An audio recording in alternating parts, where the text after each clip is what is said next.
उससे कम मोहिनी को, उससे कम ज्ञानावरणी, दर्शनावरणी और अंतराय, इन तीन को बराबर बराबर। उसके बाद उस नाम, उसके बाद गोत्र और लास्ट में आयु। सबसे कम आयु को मिलता है। तो हमने बताया था इसका बंटवारा कि संपूर्ण द्रव्य में पहले आवली के असंख्यातवें भाग का भाग देकर, ठीक है, संपूर्ण द्रव्य में आवली के असंख्यातवें भाग का भाग देकर एक भाग को अलग रख लो और शेष जो बहुभाग है उसके समान भाग करके 8 क्रमों में दे दो।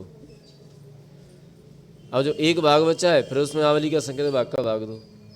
तो एक भाग अलग करके जो बहुभाग है उस वेदनी को दे दो, तो वेदनी को सबसे ज़्यादा मिल गया। फिर एक भाग है उसमें फिर असंख्यात भाग का भाग दो, तो बहुभाग मोहिनी को दे दो। फिर एक भाग बचा है उसमें फिर असंख्यात के भाग दो, आवली के असंख्यात भाग का भाग दो। एक भाग अलग करके बहुभाग को 3 जगह पहले बांटो, जो बहुभाग है उसको 3 जगह बांटो और तीनों को बराबर बराबर दे दो। फिर जो एक भाग बचा है उसमें फिर आवली के असंख्यात भाग का भाग दो, बहुभाग नामकर्म को दे दो। शेष एक भाग बचा उसमें फिर आवली के असंख्यात भाग का भाग दो, बहुभाग गोत्र कर्म को दे दो। जो एक भाग बचा है वायु कर्म को दे दो। जरा सा नहीं मिलता लेकिन मिलता है। अब उत्तर प्रकृतियों में, अब अपनी अपनी उत्तर प्रकृतियों में बटेगा। जैसे ज्ञानावरणी का है तो ज्ञानावरणी में सबसे ज़्यादा किसको मिलेगा? अपने मति ज्ञानावरण, श्रुति ज्ञानावरण को मिलेगा। उसके बाद अवधि ज्ञानावरण को मिलेगा, महापर्याय ज्ञानावरण को मिलेगा, केवल ज्ञानावरण को मिलेगा। उसमें भी सर्वघाती देशघाती बटता है। तो सर्वघाती कितनी है, देशघाती कितनी है? तो जो सर्वघाती हैं तो सर्वघाती प्रकृतियों में तो पूर्ण रूप से सर्वघाती द्रव्य ही रहता है और देशघाती में दोनों मिलता है। सर्वघाती भी आता है और देशघाती भी आता है। इस तरह से उनमें बंटवारा होता है ऐसा। ठीक है, अब अपन पुनः अपने विषय पर आ जाते हैं। कितने सूत्र हुए थे? कितने सूत्र हुए थे? 76। अब आता है प्रमाण का कथन। अब जो है प्रमाण का कथन आता है। तो कहते हैं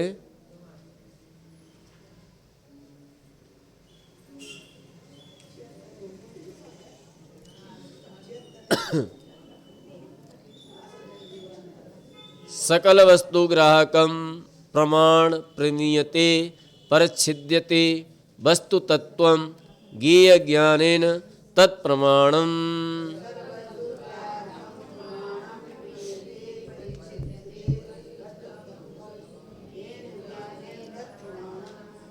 सकल वस्तु ग्राहकम प्रमाण प्रमीयते परिच्छिद्यते वस्तु तत्वं येन ज्ञानेन तत्प्रमाणम।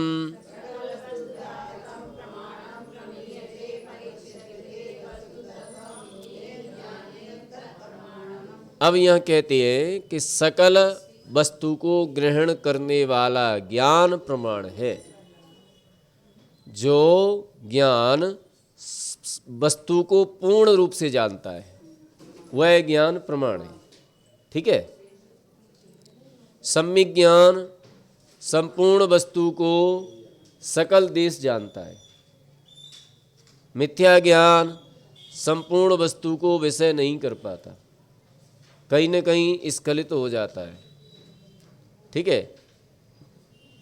इसलिए सम्यक ज्ञान को प्रमाण माना है। और सम्यक ज्ञान कौन सा? सम्यक ज्ञान क्या है? जो नए सापेक्ष है, जो नयों का समूह है वह सम्यक ज्ञान है। अब नए क्या है? जो सापेक्ष रहता है, जो एक देश जानता है, सापेक्ष जानता है, वह नए होता है। और जो निरपेक्ष होता है वो दुर्नय होता है। हटवादिता, दुर्नय, वही मिथ्या हो जाता है। इसलिए सापेक्ष जानने वाला नय होता है, और जब नयों का जो समूह होता है वह सम्यक ज्ञान होता है। ठीक है, तो वस्तु स्वरूप जाना जाता है ज्ञान प्रमाण है। जिस ज्ञान के द्वारा वस्तु स्वरूप जाना जाता है, निश्चय किया जाता है, वह ज्ञान प्रमाण कहलाता है। जिस ज्ञान के द्वारा वस्तु के स्वरूप को जाना जाता है, निश्चय किया जाता है, वह क्या है? वही ज्ञान प्रमाण कहलाता है। सम्यक ज्ञानम प्रमाणम कहा जाता है, कहा था, किंतु वहाँ पर सम्यक ज्ञान का स्वरूप नहीं बतलाया था। अभी आगे क्या था? पहले 34 सूत्र नंबर 34 में कि सम्यक ज्ञानम प्रमाणम, और सम्यक ज्ञानम प्रमाणम तो कह दिया था, लेकिन सम्यक ज्ञान का स्वरूप क्या है, अब उसका विवेचन यहाँ पर करती है। स्वरूप नहीं बतलाया गया था, यहाँ पर प्रमाण का विषय तथा कार्य बतलाया गया है। प्रमाण का विषय सकल वस्तु है, अर्थात वस्तु का पूर्ण अंश है, और नय का विषय विकल वस्तु अथवा वस्तु का एकांश है। नय जो है वस्तु के एकांश को जानता है, और प्रमाण जो है वस्तु के सकल अंश को जानता है, पूर्ण अंश को जानता है। अर्थात सकलादेश प्रमाण और विकलादेश नया। सकल देश प्रमाण है और विकल देश नय है। वस्तु स्वरूप का यथार्थ निश्चय करना प्रमाण का कार्य है। अब कहते हैं प्रमाण के भेद। वह प्रमाण कितने प्रकार का होता है? तो तद्वेदा सविकल्पितर भेदात, तद्वेदा सविकल्पितर भेदात। अब यह कहते हैं कि सविकल्प और निर्विकल्प के भेद से प्रमाण दो प्रकार का होता है। कितने प्रकार का है? दो प्रकार का, सविकल्प और निर्विकल्प। ठीक है, सविकल्प और निर्विकल्प के भेद से प्रमाण दो प्रकार का होता है। तो यहाँ पर सूत्र 35 में प्रत्यक्ष और परोक्ष प्रमाण ऐसे दो भेद किए गए थे। यहाँ पर सविकल्प और निर्विकल्प की अपेक्षा प्रमाण के दो भेद किए गए हैं। जिस ज्ञान में प्रयत्नपूर्वक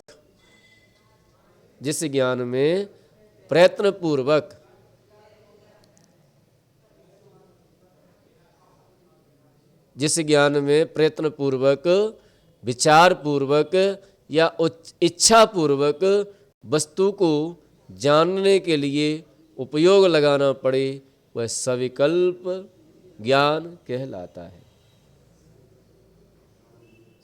ठीक है, हैं? हाँ, अब परोक्ष हो जाएगा। जिस ज्ञान में देखिए, समझिए, जिस ज्ञान में प्रयत्न पूर्वक, ठीक है, विचार पूर्वक या इच्छा पूर्वक, कितनी बातें होगी? पदार्थ को जानने के लिए उपयोग लगाना पड़े, वह सविकल्प ज्ञान कहलाता है। जैसे मति ज्ञान और श्रुति ज्ञान। ठीक है, और इससे जो विपरीत होता है वो कैसा होता है? निर्विकल्प होता है। जैसे केवल ज्ञान। अब केवल ज्ञान में ना तो जानने की इच्छा है, ना वहाँ कोई प्रयत्न करना है, ठीक है, ना विचार करना है, वहाँ कुछ नहीं करना है, वहाँ तो वस्तु जनती है। केवल ज्ञान में वस्तु झलकती है, वहाँ कोई प्रयत्न नहीं किया जाता, वहाँ कोई प्रयास नहीं किया जाता। तो वह कौन सा है? निर्विकल्प ज्ञान। वहाँ कोई विकल्प नहीं है जानने का। और यहाँ जो मति ज्ञान और श्रुति ज्ञान होते हैं उनमें विकल्प होता है। मति ज्ञान, श्रुति ज्ञान, अवधि ज्ञान और मनः पर्याय ज्ञान, ये सभी सविकल्प ज्ञान है, और केवल ज्ञान निर्विकल्प ज्ञान है। अब मति ज्ञान श्रुति ज्ञान तो ठीक है, लेकिन अवधि ज्ञान और मनः पर्याय ज्ञान ये कैसे सविकल्प हो सकते हैं? ये तो डायरेक्ट जानते हैं आत्मा के प्रदेश से। लेकिन यहाँ पर भी विचार किया जाता है, जब ही अवधि ज्ञान लगता है। यहाँ पर इच्छा की जाती है, कोई प्रश्न पूछता है तब उसमें अवधि ज्ञान लगाती है। केवल ज्ञान में प्रश्न पूछो और चाहे नहीं पूछो, वहाँ तो जितने लोग बैठे हुए हैं उनके मन में जो बात आएगी वो वाणी में खिर जाएगी, उसका उत्तर अपने आप, उन्हें पूछने की भी आवश्यकता नहीं है। बस उनके मन में प्रश्न उठा वो खिर जाएगा, वाणी में खिर जाएगी वो बात। राजा सैनिक ने इतने प्रश्न कैसे कर लिए? हैं? कर लिए, मन उसका गौतम से किए थे, अच्छा, गौतम गणेंद्र से किए थे। और प्रश्न करो ना करो कोई फर्क नहीं पड़ता है, कर भी तो भी फर्क नहीं पड़ता है। जब मन से प्रश्न कर लिया हो, मन में आया, मन हाँ? में समाधान हो जाता। प्रश्न आए और उनका समाधान हो जाता है। तो दो प्रकार का प्रमाण होता है, सविकल्प और निर्विकल्प। ठीक है। अब एक सूत्र कहते हैं, वो देखा दर्पण, दर्पण तो दर्पण ये कहता है कि मुझ में मैं देखूं, दर्पण कहता है क्या? दर्पण कोई भावना इच्छा करता है? नहीं करता। लेकिन दर्पण के जैसे ही सामने जाते हैं तो दर्पण में झलक जाता है।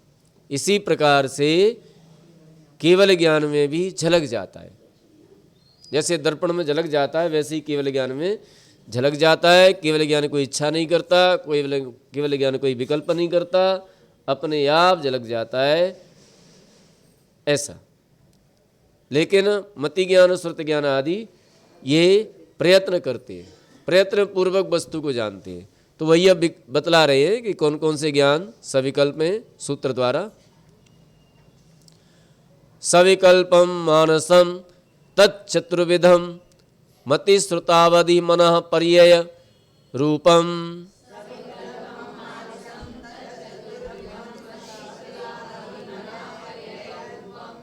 अब यहाँ कहते हैं मानस अर्थात विचार या इच्छा सहित ज्ञान सविकल्प ज्ञान है, वह 4 प्रकार का है।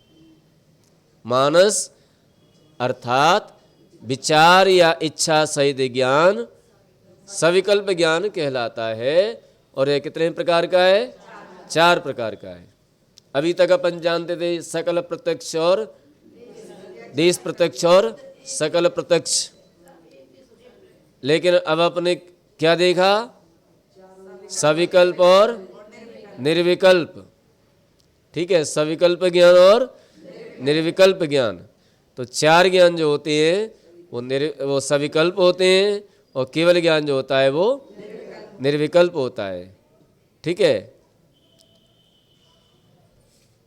मति ज्ञान और श्रुति ज्ञान का कथन सूत्र 38 में और अवधि मन परे ज्ञान का कथन सूत्र 36 में हो चुका है। ये चारों ज्ञान विचार सहित या इच्छा सहित होते हैं, इसलिए इनको सविकल्प कहा है। यहाँ पर मन का अर्थ इच्छा या विचार है। या मन का अर्थ क्या है? इच्छा कहो या विचार कहो, एक ही बात है। निर्विकल्पम मनोरहितम केवल ज्ञानम, निर्विकल्पम मनोरहितम केवल ज्ञानम। जो मन रहित अथवा विचार या इच्छा रहित ज्ञान निर्विकल्प ज्ञान है। केवल ज्ञान कैसा है? निर्विकल्प है। ठीक है।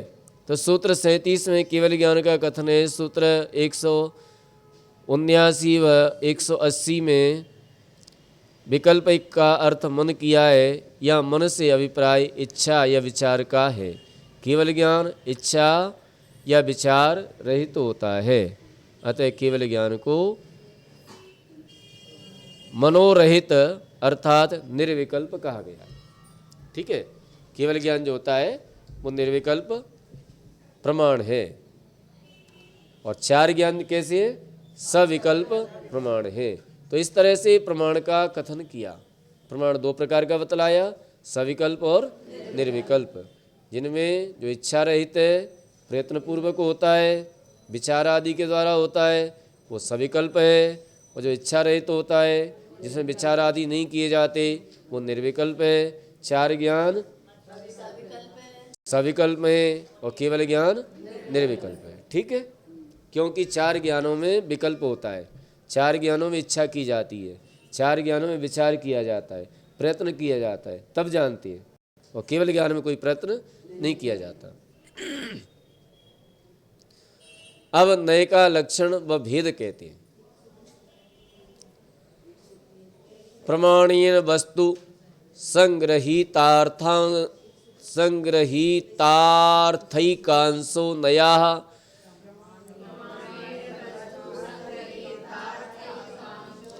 प्रमाणीन वस्तु संग्रहीतार्थैकांशो नयाः श्रुत विकल्पो वा ज्ञातुरभिप्रायो वा नयाः नाना स्वभावेभ्यो व्यावृत्य एकस्मिन् स्वभावे वस्तु नयति प्राप्नोतीति वा नया।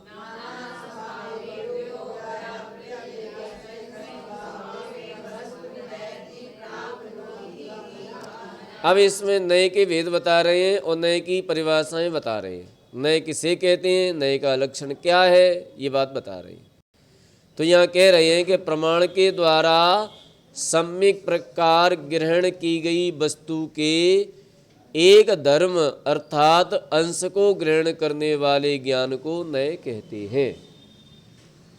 ठीक है, प्रमाण के द्वारा ग्रहण की गई वस्तु के एक धर्म अर्थात अंश को ग्रहण करने वाले ज्ञान को नए कहते हैं। सम्यक ज्ञान के द्वारा जो वस्तु ग्रहण की गई है, उस वस्तु के एक अंश को जानने वाला क्या कहलाता है, नए कहलाता है। एक अंश को जानने वाला, और संपूर्ण वस्तु को जाने वो प्रमाण, और एक अंश को जाने वो नए कहलाता है। जैसे अंधे व्यक्ति थे और अंधे व्यक्तियों ने बोले हाथी देखेंगे, हाथी कैसा होता है, तो हाथी देखने के लिए गए। अंधे थे, देख तो सकते नहीं। अब उन्होंने हाथी खड़ा था, हाथी को पकड़ा, तो एक ने पूंछ को पकड़ लिया, एक ने पैर पकड़े, एक ने पेट पकड़ा, एक ने कान पकड़े, एक ने सूंड पकड़ी। अब अलग अलग व्याख्यान कर रहे हैं। एक कह रहा है हाथी तो रस्से जैसा होता है, हाँ। एक कह रहा है हाथी तो पाइप जैसा होता है, एक कह रहा है हाथी तो खंबे जैसा होता है, एक कह रहा है हाथी तो सूपे जैसा होता है, एक कह रहा है हाथी तो ढोल जैसा होता है, एक कह रहा है हाथी तो दीवार जैसा होता है। अब अलग अलग अपना अपना कथन कर रहे हैं तो अंधे, देख नहीं पा रहे हैं। तो कोई आंखों वाला व्यक्ति आता है, तो आंखों वाला व्यक्ति बोले क्यों झगड़ रहे हो, बोले हमने हाथी देखा है, और हाथी देखा है तो ये तो कह रहा है कि हाथी पाइप जैसा होता है, और ये कह रहा है हाथी खंबे जैसा होता है, और ये कह रहा है हाथी सूपे जैसा होता है। अब हाथी अब कैसा होता है हाथी? तब उसने कहा कि तुम भी सही कह रहे हो। वो समझ गया कि किसने क्या देखा है, तो बोल तुम भी सही कह रहे हो, तुम भी सही कहते हो, तुम भी सही कहते हो, सारे लोग सही कहते हैं। सारे लोग मिला दो और हाथी बन जाएगा। सारे लोग एक साथ मिल जाओ तो हाथी बन जाएगा। तो सारे लोग जब एक साथ मिल जाते हैं, भाई पूंछ वाला, भाई पूंछ मिल गई, पैर मिल गए, पेट मिल गया, सूंड मिल गई, कान मिल गए, जब सारी अवयव मिल जाते हैं तो क्या बन जाता है, फिर हाथी बन जाता है। तो इसी प्रकार से नए अपनी अपनी विवक्षा में कथन करते हैं। कोई व्यवहार नए करता है, व्यवहार से कथन करता है, निश्चय नए से कथन करता है, सद्बुद्ध व्यवहार नए सद्बुद्ध व्यवहार नए से कथन करता है, असद्भुत व्यवहार ने असद्भुत से कथन करता है, उपचार उपचार से कथन करता है। जब सारे नए मिल जाते हैं तो वही क्या बन जाता है? सम्यक ज्ञान बन जाता है। अब आत्मा को कोई कह दे आत्मा तो अशुद्ध है, कोई बात नहीं है, आत्मा शुद्ध है, जीव अशुद्ध है। कोई कहे नहीं आत्मा तो शुद्ध है, बोले यार तुम्हारी बात भी सही है, आत्मा शुद्ध है। कोई कहे आत्मा तो मूर्तिक है, तो उससे कहे तुम्हारी बात भी सही है, आत्मा मूर्तिक है। कोई कहते नहीं अमूर्तिक है, बोले तुम्हारी बात भी सही है। कोई कहते आत्मा तो भोक्ता है, बोले भोक्ता भी है। बोले नहीं अभोक्ता है, बोले अभोक्ता भी है। बोले नहीं करता है, बोले करता भी है। बोले नहीं अकर्ता है, बोले अकर्ता भी है। तो जब सारे पहलुओं से यह द्रव्य को जान लिया जाता है, वस्तु को जान लिया जाता है, तो वही क्या बन जाता है? सम्यक ज्ञान बन जाता है। और जो एक देश वस्तु को जान रहा है वही क्या है? नय बन जाता है। आत्मा को अशुद्ध जान रहा है तो यहाँ पर अशुद्ध नय लग जाएगा। बोले हाँ, अशुद्ध नय कर्म सापेक्ष अशुद्ध द्रव्यार्थिक नय से आत्मा कैसा है? अशुद्ध है। आत्मा शुद्ध कैसे है? बोले शुद्ध द्रव्यार्थिक नय की अपेक्षा से आत्मा शुद्ध है। लगाते जाओ नय।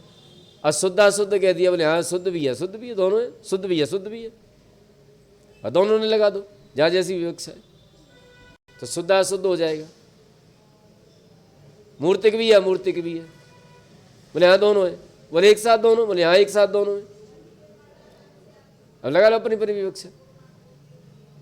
अंतर इतना है कि जब एक कथन किया जाता है तो दूसरा कथन गौण हो जाता है, एक प्रधान होता है, एक कथन गौण होता है।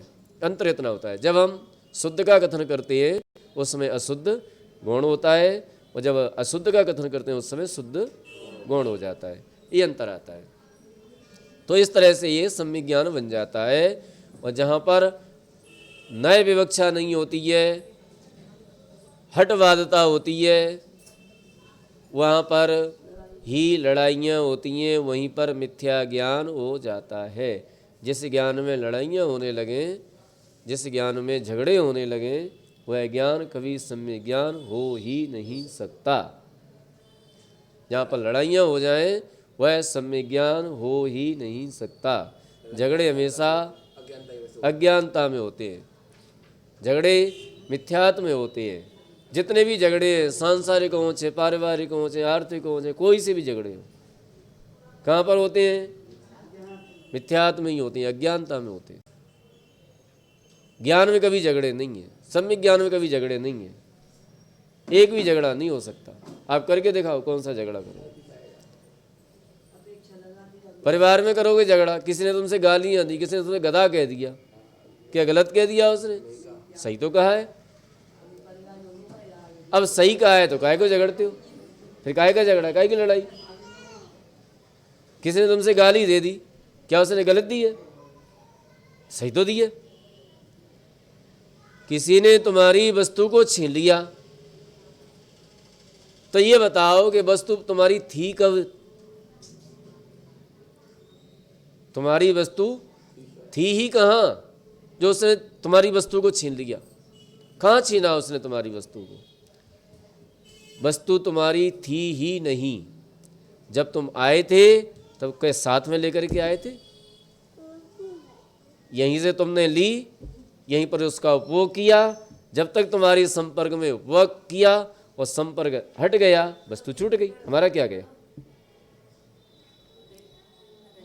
कुछ गया हमारा? कुछ नहीं गया। तो जब तुम्हारा कुछ गया नहीं है तो काहे को झगड़ते हो? फिर काहे की लड़ाई?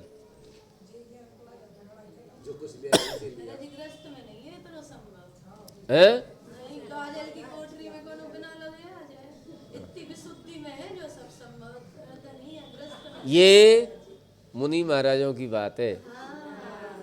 अब ये तो हो गया क्या? सद्बुद्ध व्यवहारने की बात हो गई, निश्चयने की बात हो गई। अब बोले फिर तो हमारा घर कोई भी छीन ले भगा देगा हमें मार पीट के। तब लगाया उपचरित असद्भुत व्यवहार ने, विजातीय उपचरित असद्भुत व्यवहार ने। बोले नहीं, ऐसा नहीं करना, ऐसा मत मान लेना, हमेशा सर्वथा नहीं मान लेना इसको, नहीं तो तुम्हारा व्यवहार खत्म हो जाएगा। तो ये तो हो गया निश्चय ने, ऐसा चिंतन करना। अब हमें व्यवहार भी करना है दुनिया में, तो व्यवहार ने करना है। अब लगाओ उपचरित असद्भुत, विजातीय उपचरित असद्भुत व्यवहार ने। बोले मकान हमारा है, किसी ने मना नहीं दिया है, कैसे छोड़ देंगे हम जो, और उसको लगाओ। तो व्यवहार से, व्यवहार ने से मकान तुम्हारा है। कोई भी नए अपनी अपनी विवक्षा में झूठे नहीं होते, सारे नए अपनी अपनी विवक्षा में सत्य होते हैं, सही होते हैं। ठीक है, तो मकान तुम्हारा है, किला तुम्हारा है, दुर्ग तुम्हारा है, कपड़े तुम्हारे हैं, शरीर तुम्हारा है। ठीक है, विजातीय उपचरित असद्भुत व्यवहार नए की अपेक्षा से, निश्चय नए की अपेक्षा से तुम्हारा परमाणु मात्र भी नहीं है। श्रद्धा में हमारा ये होना चाहिए, और व्यवहार में हमारा व्यवहार में भी होना चाहिए। जहाँ जिस अवस्था में हम हैं, जिस स्टेज पर हम हैं, उसके अनुसार हमारी क्रिया भी होना चाहिए। ठीक है, तो हमारे सारे नए सम्यक हो जाते हैं। और यदि गृहस्थ हैं, घर में हैं, और घर में हमारे ऊपर कोई चढ़ाई कर दे, हमारा कोई सामान छीनने लगे, वस्तु छीन ले जाए, बच्चों को छीन ले जाए, और हम चुपचाप बैठे रहें, तो ये भी उचित नहीं। अभी तुम उस अवस्था में नहीं हो। जब उस अवस्था में पहुंच जाओ, मुनि महाराज के पास कोई उपसर्ग आ जाए, तो मुनि महाराज क्या करेंगे? शांति से बैठ जाएंगे, क्योंकि उन्होंने सबको छोड़ दिया, वो विरोध भी नहीं कर सकते। मुनि महाराज के लिए ये होता है। तो ये हमारी जब हम लगाते हैं, तो अपनी अपनी विवक्षा में सारे नए सत्य होते हैं, कोई भी नए असत्य नहीं होता है। इसलिए सारे झगड़े मिटाने की एक तरीका है नए को जानना। सूत्र 39 में भी प्रमाण के अवयव को नए कहा है। यहाँ पर नए का लक्षण नाना प्रकार से कहा है। सर्वार्थ सिद्धि में नए का लक्षण इस प्रकार कहा है। अनेकांतात्मक वस्तु में विरोध के बिना हेतु की मुख्यता से साध्य विशेष की यथार्थता के प्राप्त कराने में समर्थ प्रयोग को नए कहते हैं। अनेकांतात्मक वस्तु में, वस्तु कैसी? अनेकांतात्मक है, उस वस्तु में विरोध के बिना हेतु की मुख्यता से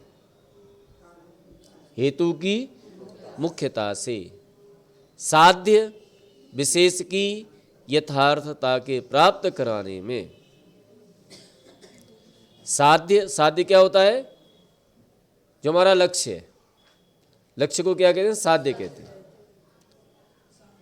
और साध्य को प्राप्त करने में जितने कारण होते हैं, वे सब साधन होते हैं। तो साध्य विशेष की यथार्थता के प्राप्त कराने में, साध्य विशेष की यथार्थता माने वास्तविकता को प्राप्त कराने में समर्थ, जो भी समर्थ प्रयोग को, जो भी समर्थ हैं, उस प्रयोग को क्या कहते हैं? नए कहते हैं। ठीक है, ये सर्वार्थ सिद्धि की परिभाषा है। अब कहते हैं कि सद्वेदा सविकल्प निर्विकल्प भेदात सद्वेदा सविकल्प निर्विकल्प भेदात। अब भी नए सविकल्प और निर्विकल्प के भेद से नए भी दो प्रकार के हैं। नए दो प्रकार का है, दुर्नय और सुनय। ठीक है, सविकल्प और निर्विकल्प। अब यहाँ नए दो प्रकार का है, दुर्नय और सुनय।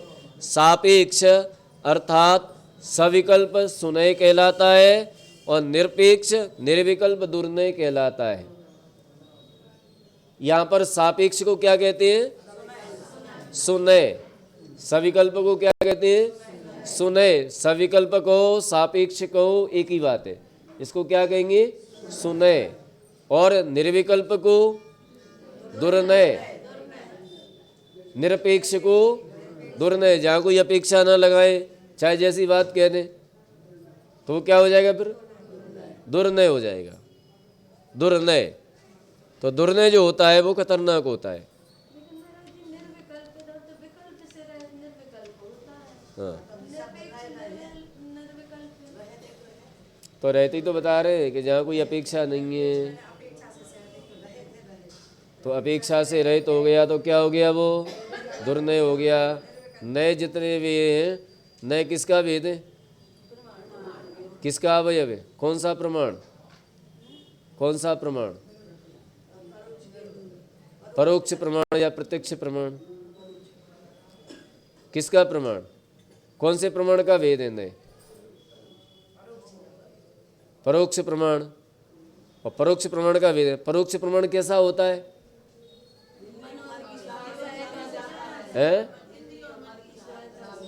परोक्ष प्रमाण कैसा होता है? सविकल्प होता है। कैसा होता है? सविकल्प होता है। उसमें विकल्प होते हैं, निर्विकल्प नहीं होता है। वो निर्विकल्प केवल ज्ञान की बात यहाँ नहीं लगाना। केवल ज्ञान में कभी नए नहीं होते, ठीक है? वहाँ कभी नए नहीं होते। नए कहाँ प्रयोग होते हैं? श्रुत ज्ञान में। नए किसका विषय है? श्रुत ज्ञान का। नए किसका अंश है? श्रुत ज्ञान का, ठीक है? और श्रुत ज्ञान कैसा होता है? सविकल्प होता है। इसलिए उस निर्विकल्प की बात यहाँ नहीं लगाना, ठीक है? ध्यान रखो विवक्षा कहाँ लगाना है, कौन सी है? क्या? अब वो वस्तु के जो एक अंश को स्वीकार करता है, जो एक अंश को जानता है, उसे नए कहते हैं। प्रमाण है सम्यक ज्ञान और नए है श्रुत ज्ञान का। है? प्रमाण सम्यक ज्ञान है हाँ, और श्रुत ज्ञान का अंश नए है। प्रमाण श्रुत ज्ञान नहीं है क्या? श्रुत ज्ञान भी तो प्रमाण है। फिर श्रुत ज्ञान क्या है? प्रमाण। पांचों ज्ञान प्रमाण है। अभी प्रमाण के दो भेद किए थे ना, सविकल्प और निर्विकल्प। चार ज्ञान तो सविकल्प है और केवल ज्ञान निर्विकल्प है, ठीक है? अब सविकल्प में भी दो भेद और कर दो,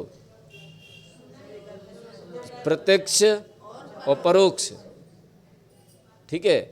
तो मति ज्ञान और श्रुत ज्ञान ये कैसे है? परोक्ष। क्यों है परोक्ष? अक्ष माने क्या होता है? इंद्रियां, जो पर की सहायता से जानते हैं।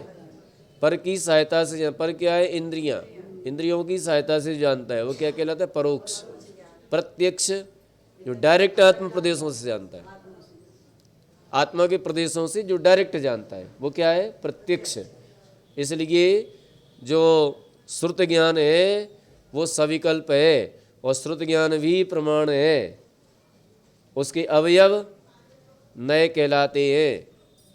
जो वस्तु को एक अंश स्वीकार करता है, एक अंश ग्रहण करता है, वह नए कहलाता है, ठीक है?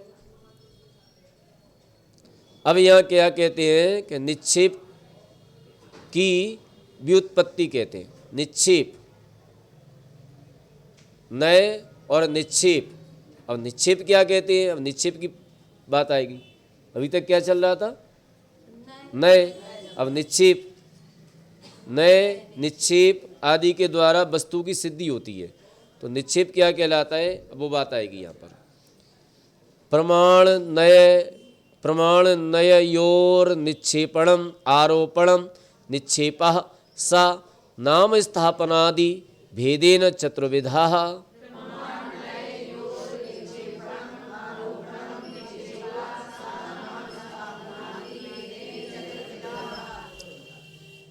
प्रमाण नययोर निक्षेपणम आरोपणम निक्षेपः स नाम स्थापनादि भेदेन चतुर्विधा।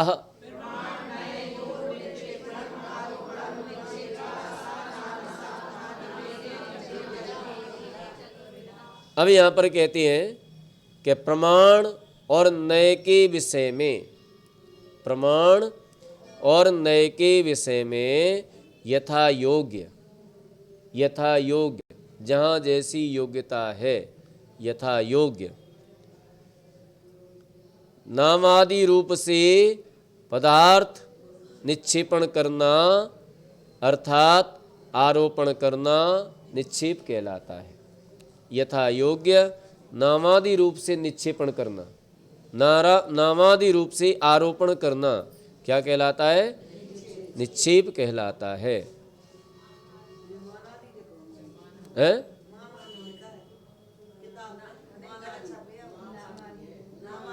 नाम आदि, वह निक्षेप नाम, स्थापना, द्रव्य और भाव के भेद से 4 प्रकार का होता है। कितने प्रकार का होता है? 4 प्रकार का होता है। नाम, अब नाम किसे कहते हैं? नाम निक्षेप किसे कहते हैं? जब भी अपन कोई शास्त्र को प्रारंभ करेंगे तो अधिकतर ये निक्षेप वगैरह पढ़ने में जरूर आते हैं, इसलिए इनको पढ़ना चाहिए। तब आता है नाम निक्षेप, नाम निक्षेप। तो नाम निक्षेप किसे कहते हैं? तो कहते हैं संज्ञा के अनुसार गुण रहित वस्तु में व्यवहार के लिए अपनी इच्छा अनुसार की गई संज्ञा को नाम निक्षेप कहते हैं। संज्ञा के अनुसार, अपनी इच्छा से, संज्ञा के अनुसार अपनी इच्छा से गुण रहित वस्तु में, गुण रहित वस्तु में की गई संज्ञा को नाम निक्षेप कहते हैं। ठीक है? गुण रहित वस्तु में व्यवहार के लिए, काय के लिए कर रहे हैं जी? व्यवहार के लिए, व्यवहार चलाने के लिए, व्यवहार के लिए अपनी इच्छा अनुसार जो निक्षेप किया जाता है उसे नाम निक्षेप कहते, जो आरोपण किया जाता है उसे नाम निक्षेप कहते हैं। जैसे किसी का नाम महावीर रख दिया, अब क्या महावीर के गुण है उसमें? नहीं है। किसी का नाम इंद्र रख दिया, क्या इंद्र के गुण है उसमें? नहीं है। अपनी इच्छा के अनुसार, काय के लिए रखा है?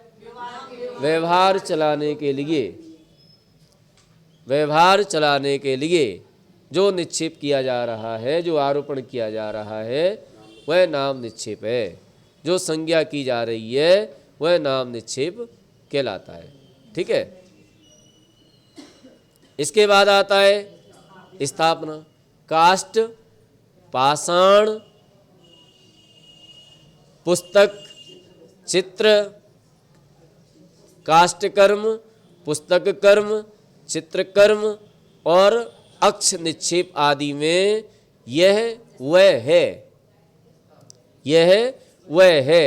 इस प्रकार स्थापित करने को स्थापना निक्षेप कहते हैं। ये 2 प्रकार का होता है, तदाकार और अतदाकार। तदाकार जैसा जिसका स्वरूप है वैसा उसमें उसी वस्तु का स्थापन करना, ये तदाकार स्थापना है। और अतदाकार यत्र तत्र वस्तु में स्थापना करना कि अमुक वस्तु है, ऐसी स्थापना करना, ये अतदाकार स्थापना निक्षेप है। जैसे एक बढ़िया प्रतिमा बनाई, वीतरागी प्रतिमा बनाई, ये पारसनाथ भगवान है, ये क्या हो गई? तदाकार स्थापना। ये स्थापना निक्षेप से पारस, क्या साक्षात पारसनाथ भगवान है? नहीं है। कैसे? स्थापना निक्षेप से, स्थापना निक्षेप से उन्हें पारसनाथ भगवान की अपन स्थापना कर रहे हैं, माने द्रव्य का आरोपण कर रही है। ठीक है? ये महावीर भगवान है। चौपड़ खेलते हैं, चौपड़, शतरंज, शतरंज, ये घोड़ा, ये हाथी, ये रानी, ये राजा, ना तो उसमें आकार है, कोई आकार तो है नहीं है, लेकिन उसका प्रयोजन वश उसका उसमें अन्य वस्तु का निक्षेपण करना, ये क्या है? अतदाकार स्थापना निक्षेप।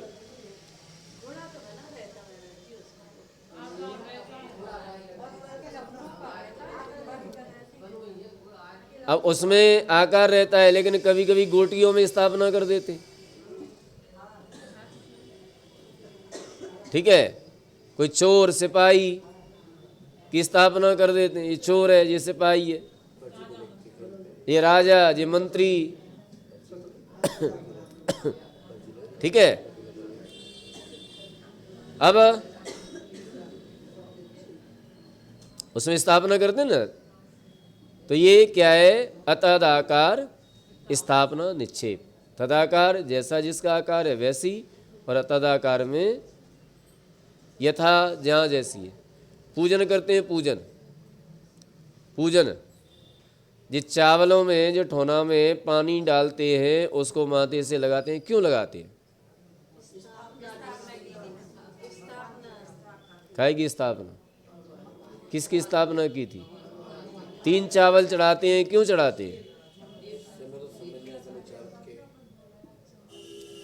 किसी को भी नहीं मालूम है, चढ़ाते चढ़ाते जिंदगी हो गई। रत्नत्रय की प्राप्ति के लिए नहीं चढ़ाते, वहाँ पर रत्नत्रय की प्राप्ति में कहाँ हो रही है? वह द्रव्य चढ़ाएंगे उसके लिए भावना बा रही है। काय का संकल्प कर रहे हैं? क्या संकल्प है? जिसकी जो मन में आई वो कहने लगता है। कभी जैसे पहाड़ पर स्थापना करते थे, जैसे कोई पहाड़ पर पूजन कर रहा है, भगवान तो है नहीं है, ठीक है, वहाँ भगवान तो है नहीं है सामने।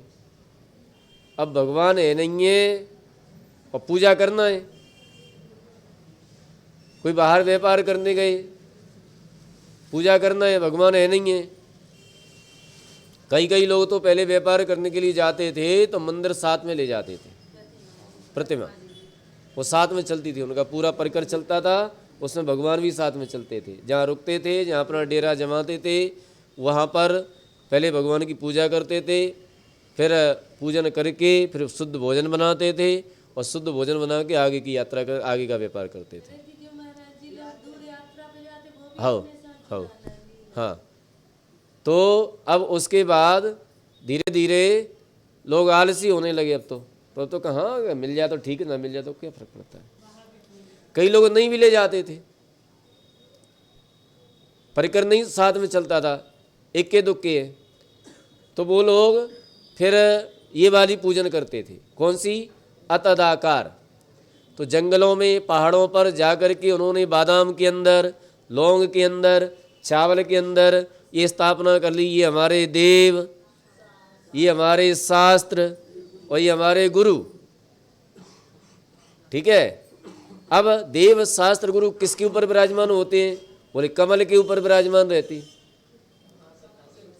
उच्चासन, क्या आसन होना चाहिए? कमल का आसन होना चाहिए। तो ठोने में कमल का फूल बनाते हैं, स्वास्थ्य का नहीं बनाते, उसमें कभी ओम नहीं बनाते, कभी अष्टदल कमल बनाते हैं, क्योंकि अनंत भगवान किसके ऊपर विराजमान होते हैं? कमल के ऊपर। तो कमल के ऊपर उन्होंने विराजमान कर दिए। हृदय भी कैसा है हमारा?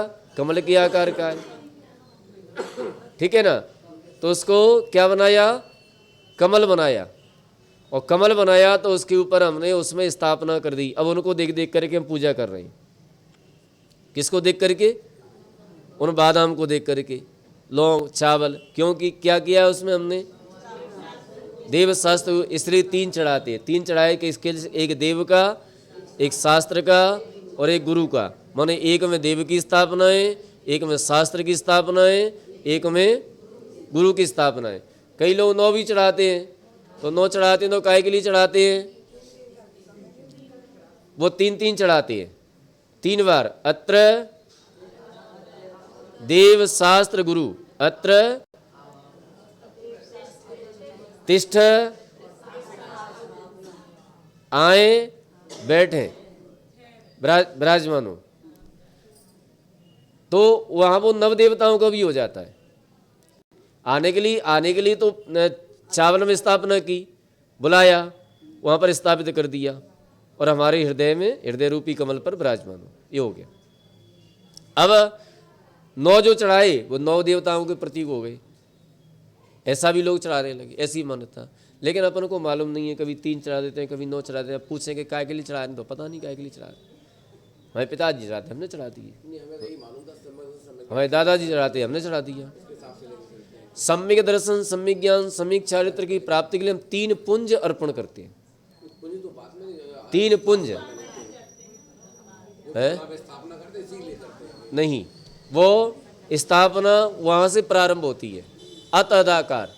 अब ये भी कब से है? अनादिकाल से है, कोई नई प्रारंभ नहीं की है। कब से है? अनादिकाल से है। ठीक है। अब यहाँ पर भगवान के सामने जो हम करते हैं ये प्रतिज्ञा रूप है। यहाँ पर क्या है? प्रतिज्ञा रूप है। यहाँ पर हम प्रतिज्ञा करते हैं पूजन करने की। ठीक है। और वहाँ पर क्या करते थे? अतदाकार रूप में पूजन करते थे। अब बोले पानी, तो जब हम विसर्जन करते हैं, उस पूजन का विसर्जन किया। अब विसर्जन किया तो उसमें जो स्थापना की थी, अब विसर्जन कर दिया उसका, तो अब वो सामान्य चावल हो गए जैसे थे, तो विसर्जन कर दिया। तो उसमें ठोने में जो है, जहाँ उनको विराजमान किया था, उसमें जल डाल करके और माथे से लगाने लगे। अब वो प्रक्रिया यहाँ भी चालू हो गई, वो पद्धति यहाँ भी चालू हो गई। तो यहाँ भी वो द्रव्य में पानी डाल करके धो करके उसको माथे से लगा लेते हैं। ठीक है। यहाँ वो आवश्यकता नहीं है लगाने की। जिनका आवाहन किया था, अब उनका कर रहे हैं, स्थापन किया तो उनके दंडों तक ले रहेंगे इस मान्यता के अनुसार। उस मान्यता के अनुसार वो प्रक्रिया चल रही है, चला रही है। जैसे आप यहाँ बैठे हैं, आप चले तो आपके बस वही प्रक्रिया। हाँ, तो वो प्रक्रिया यहाँ पर अपन चला रहे, वो परंपरा चल रही है। ठीक है। तो कोई 9 चढ़ाते हैं, कोई 3 चढ़ाते हैं, तो 3 9 इससे इसका मतलब ये है कि कोई नवदेवता की स्थापना करते हैं, कोई देवशास्त्र गुरु की स्थापना करते हैं। हमारा सिर्फ कुछ लोग तो बोले पुष्प लेंगे और बिगड़ गिने ऐसे डाल देते हैं कि वो स्थापना। अब वो प्रतिज्ञा रूप में हो गया। अब उनने कही कि भगवान तो सामने विराजमान है। अब जब भगवान सामने ही विराजमान है तो काहे को स्थापना करें, काहे को वो ये सब करें। तो स्थापना तो कर रहे हैं, आह्वान तो किया और नजदीक बिठाने के लिए, और नजदीक बुलाने के लिए, अपने हृदय में बुलाने के लिए आह्वान किया। और आह्वान करके प्रतिज्ञा रूप में कि हमने आपको स्थापना किया है, वो प्रतिज्ञा रूप में ठोने में बिना गिने चावल जितने भी आए हाथ में, वो बिना गिने स्थापना करती। हमने पूछा था महाराज उन लोगों से, वो बता रहे थे कि हम परमात्मा के लिए जब पुष्प अर्पित कर रहे हैं तो गिन के क्यों करें, वो उनका विचार ये था। वो प्रतिज्ञा रूप में, जी महाराज। अब वो गिनती रूप में नहीं है। जहाँ अतदा का रूप में पूजा करेंगे तो वो वहाँ पर जो है, वहाँ क्षेपण नहीं है, वहाँ उसमें स्थापना है, स्थापना नहीं छिपे। ये दोनों चीज़ें अपन को समझना चाहिए। दोनों ही परंपराएं चल रही हैं, कोई गलत नहीं है कहीं, और कोई अपन को निषेध नहीं करना। ठीक है ना।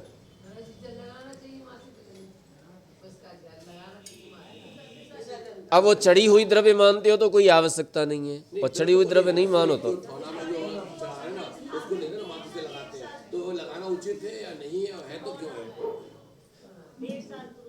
अब हमने अभी बताया कि जो अतदाकार पूजन करते थे उसके माध्यम से उसको स्वीकार करते हैं, तो लगा लो, कोई बुराई नहीं है। और यदि द्रव्य चढ़ाई है, वो प्रतिज्ञा रूप में द्रव्य चढ़ा, पुष्पांजलि किया है, अब उसको अगर लगाते हैं, वो मान करके लगा रहे हैं, तो वो आवश्यकता क्या है? उसको छू नहीं सकते ना, हमारे से छूते वो तो निर्मल लोग हैं। पे चढ़ा देते हैं ना, उसको छूते भी नहीं थे, हाथ में टच हाथ धो लेते हैं। लेकिन ठोना पे जो करते हैं ना, लौंग वगैरह पुष्प वगैरह, उसको लगाते हैं कि जिनका हमने आवाहन किया था, अब वो चले गए हैं, तो उनके वो बस वो उसी हिसाब से वही परंपरा को चलाते हुए ये प्रक्रिया अपन चला रहे हैं, वो प्रक्रिया चल रही है, इसलिए लोग उसको करते हैं। बाकी वो अगर प्रतिज्ञा रूप में पुष्पांजलि क्षेपण किया है, तो पुष्पांजलि क्षेपण किया है तो वो द्रव्य थाली में करते तो कोई बात नहीं है।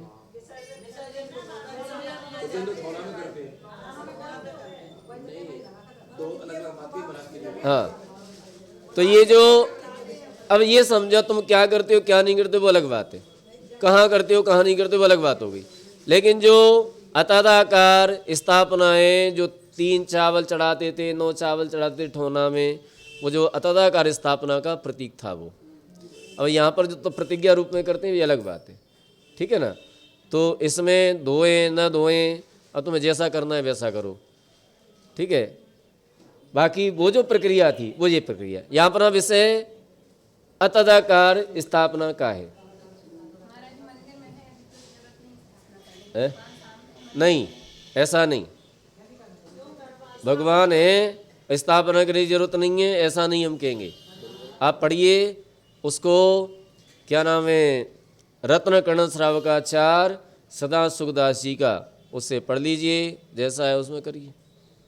पूजा की स्थापना भी करनी पड़ती है, निष्ठापन भी सब करना पड़ता है, सब है, सब है। ये यहाँ पर जो प्रकरण था वो तदाकार स्थापना का था, वो अलग है, ठीक है। चलिए, तो इस तरह से ये 4 प्रकार के निक्षेप और होता है जो गुणों के द्वारा प्राप्त हुआ था या गुणों को प्राप्त हुआ था, अथवा जो गुणों के द्वारा प्राप्त किया जाएगा या गुणों को प्राप्त होगा, वह द्रव्य निक्षेप है, ठीक है। जो गुण और पर्यायों को, जो गुणों को प्राप्त हुआ था, हो रहा है, आगे होगा, वह क्या कहलाता है, द्रव्य निक्षेप कहलाता है। और वर्तमान पर्याय से युक्त द्रव्य भाव निक्षेप है, जो वर्तमान पर्याय है वो भाव निक्षेप है। तो इस तरह से ये 4 प्रकार का निक्षेप, कल अपन और इसके बारे में देखेंगे। आज इतना ही, क्योंकि समय हो चुका है। बोले महावीर भगवान की जय। अठा मंदिर के मूल नायक श्री पार्श्वनाथ भगवान की जय। बाहुबली स्वामी जी की जय। आचार्य